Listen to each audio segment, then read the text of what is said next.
What's up everyone, welcome to another episode, and it is new frame day again. So this time I'm gonna be unboxing a very special frame. It is a TT frame, so it's a first for me. I was always interested in building actually up a TT bike because where I'm riding in Berlin on Tempelhofer Feld, whenever I'm looking at who's running the records there for all the segments, it's always TT bikes in the first top 10. So yeah, I don't even try to catch them up with my road bike. When Velobuild actually reached out to me if I would be interested in having a look at their latest TT frame, I definitely accepted that offer happily, because I think a little bit over 3 years ago, Velobuild was actually the company that I reached out to purchase my very first carbon frame back in the day. I was switching over from an aluminum frame from a company called Checker Pig, which I repainted myself. I actually like that bike quite a lot. Unfortunately, I sold it. I would love to have it back because it was actually a great ride. I don't know why I sold it, but anyways, that's a different story. I found Velobuild pretty randomly, I think, after browsing some forums, and was very surprised and impressed by the low prices that they offered for their frames, and they also offered paint jobs on top of that as well for a rather small amount of extra money. So back in the day I purchased, as I said, my first carbon frame coming from them, and then afterwards I bought another carbon frame for my girlfriend. She was riding that for a while. Then after that I purchased 2 gravel frames also from Velobuild and was happily riding them. And so there is quite some history between us, even though that was far before I even had a YouTube channel, far before I even thought that I'm gonna be down that rabbit hole so deep in regards to bikes. But that's why I was very happy that they reached out with this offer. So what's in this box here is coming directly from Velobuild. I only had to cover, I think, the paint cost and some shipping, but that was pretty much it. So now I'd say let's unbox it together, and let's see what kind of surprises are in this box. All right, so there are definitely way more components in here than on a normal frame that I was ordering, or on a road bike frame. So let's get the small stuff out first. There are some pads. I guess there are going to be some elbow pads for some aero bars that are hopefully also part of that package, because I won't have any. Let me get my scissors, because everything is nicely taped together in here. So what else do we have here? We actually have 3 carbon bottle cages. I didn't even know that a TT bike has space for 3 bottle cages, but good that I don't have to purchase them separately, so happy about that. Let's see what else we have here.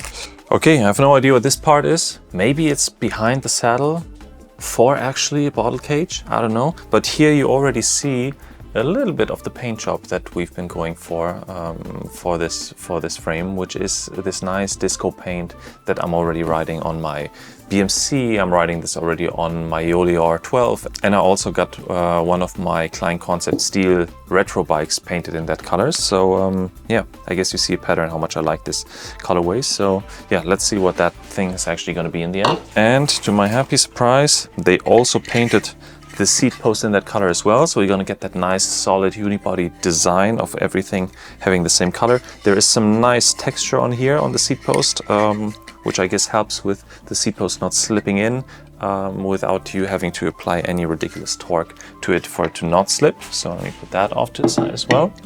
What do we have here? That looks like, could be a bull's head, but I guess it might be handlebars. All right, so this looks like some very nice full carbon TT bars, and I guess the pads that we unboxed in the very beginning, yes, they're gonna fit on here perfectly, so the elbows are gonna be nice and comfy. So very, very nice. It's also gonna be the very first time that I'm gonna be riding these kind of aero bars. Let's see how comfortable that's going to be. I'm also going to be setting this up with a SRAM Force electronic group set. So I already purchased the TT style brakes. I also need to get some wireless blips to basically do the shifting up here. I think that's how it's going to work. And then we can also get started on putting this together. So let me put the handlebar off to the side. What do we have here? Okay, so this looks like the stem, also nicely painted. So I really love that they also painted those details as well. So let me put that off to the side. It looks quite massive, I gotta say. But I mean, it has to hold all that weight, so I guess that makes sense. Bag of small bits. So it's a bunch of bolts, it's a rear derailleur hanger, some cover for the seat post, end caps for the handlebars, the wedge for the seat post as well, and I think also a seat post or saddle clamp for carbon rails as well. So if you have a saddle with oval rails. So let's get this out of the way as well. Look at that.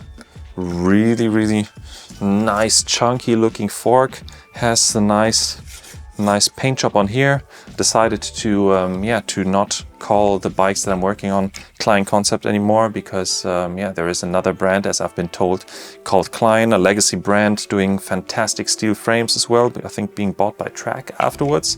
Did my research there. So the new bikes that are coming out or are going to be designed by myself from here on out are not going to say Klein Concept anymore, but Concept Prototype. So even though my name is Klein, it doesn't have to be written on the frames. So I think it looks really, really great. I really love how chunky this is looking. Also feels quite light for how chunky it is. So now we're down to the heart of the TT bike. So while I'm unpacking this, you might be asking, I was just telling you how many Velobuild frames I bought. Where are they all? Why are they not on this channel? I mean, the first one I bought, I took it out on my very first group ride back then, I think with a group of 10 people. Somebody in front of me crashed. I was, of course, unexperienced and also riding very close to that person. Unfortunately, I crashed as well and I damaged the frame, I would say, totally. So unfortunately, I think I was riding it only for 4 months, and then it went straight into the bin. But then afterwards, the frame of my girlfriend, she was riding it for a little bit. Turned out she's not really that much into cycling, but by that time I already ordered 2 gravel frames, so one for her, one for me, thinking about, hey, in winter we're going to be riding gravel together, all that kind of stuff. But yeah, turns out that gravel also wasn't her thing, and in the beginning it wasn't mine either. So her gravel frame is actually still up here. I sold mine in the meantime, also thinking that, hey, one bike is, I mean, it's more than enough just to have one bike. And yeah, obviously that mindset kind of changed by now, as you might have noticed from watching this channel. But less talking, more unpacking. Huh? I'm already very happy to see a threaded bottom bracket here, so I'm also pretty sure that it is also a T47 standard. All right, so let me put that box down here. This is one badass looking frame, I gotta say. I mean, it looks like Robocop could be riding this. I mean, here also paint job wise, we got the Klein Concept X Velobuild, so showing off our little collaboration project here. It is the VBTT023, so in case I'm gonna be riding this in Berlin on Tempelhofer Feld, and people are gonna be asking, who is this crazy fast guy? What kind of bikes he riding? And then of course, it's already written on the bike. They can just go directly to Velobuild, purchase it directly from their phone, best from Tempelhofer Feld directly, because they can't wait to ride this Robocop kind of looking frame as well and be as fast as I am. No, I'm definitely not going to be as fast as any of those people, but still, I think it's going to look nice. And yeah, I'm very, very happy with the paint job. Also, always important here in the back, what's happening with the brake mounts. There is, yeah, I mean, the mounts are nicely faced as well, so no big overspray here. Everything looks super clean, no scratches. And yeah, first impressions, wow, I gotta say. Let me put in the fork in the front. There you go, let's catch that light. So let me know in the comments, what do you think? What do you think about this kind of like very modern, chunky kind of looking design? So this is going to be a very exciting project for the summer or for spring, basically once the sun comes out, to give this a test ride. But yeah, luckily we have a little bit of time so that I can purchase all the components and get all the components that I need for this build, because it is a first, as I said, of building a T-bike. So I'm sure there are going to be quite some surprises and learnings along the way. So maybe as with all the other unboxings, let's quickly get the scale out and let's weigh the fork and the frame at least. I'm not going to weigh the handlebars. I mean, of course, I can also weigh the handlebars for you if you want to. But some people I know are just swapping out handlebars for whatever they prefer on their TT bikes. But yeah, less talking, more weighing. Let's do it. 1, my trusty scale. We'll start with the fork without the through axle. Here we are, 445 grams. So I think that's quite okay for actually a fork that's that chunky. Next, we're gonna take the frame. Let's see if this is gonna be able to sit on here without touching the desk. This also without the rear through axle. Yes, okay, it is fitting. It's not touching the desk anywhere. We're at 1,515 grams, which I think is great for a frame that's this chunky and TT, so weight doesn't really matter that much, but still nice to see it rather lightweight for that design. And then let's take the handlebars. I need to drop it this way so it doesn't touch anything on the ground. And then we are at 767 grams for this nice chunky aero handlebar. So alright, this was it for this little unboxing of this new beautiful TT frame. Very, very exciting project. As I said, it's gonna be a first for me, so I think a lot of things to learn. So in case there are already some things and tips that you think I should be watching out for when putting this up, because you have experience with building up TT bikes, just drop it down in the comments, so I'll keep that in mind when I get to actually setting everything up and putting things together. So yeah, with that, as always, thanks a lot for watching, and I'll see you in the next one. Bye.